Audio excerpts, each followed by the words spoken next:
Amen. Praise the Lord mga igsoon. Kami di ay itong Propagation Team 47. And ako mga kauban, si Yusui Aman, and si Dawilin Dayan, ako si Analisa Malagabon. Na-assign rin sa Team 1 Quezon, Bukidnon mga igsoon. Then, among goal mga igsoon is 50. Pero salamat sa Ginoo nakabaptize may 57 mga igsoon. Amen.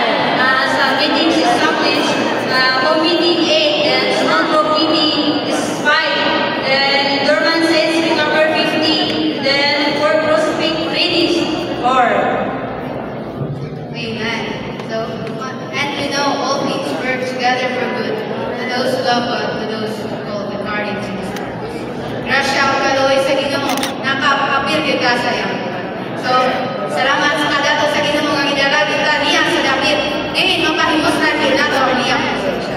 So, sa among nasa area sa Quezon, grabe ko lang among pasalamat. Tungkol kay grabe ko lang pagkatiman sa mga igsoon dito. So, dalay ko ng Ginoo nga in every situation, sometimes nga, ganang nakasinatin niya, doon ay mga tao mo di bukas sa pulong sa Ginoo. Apan diling-diling ka tinatay, tungkol ang tanang utang, kanang pahilo lang nasa Ginoo mga igsoon. So, salamat sa Ginoo sa tanan niyang pahilo na alang nato mga igsoon.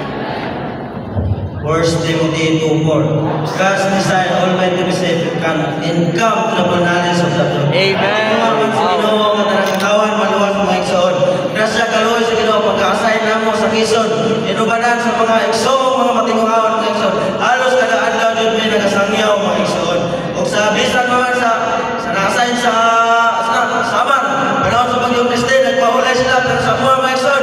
Panahon sa Bagyong Kristin halos tangyaw jud may mga igsoon. Panahon mo sa Bagyong Kristin mga igsoon ay wala pa nakaulang ang Bagyong Kristin mga igsoon.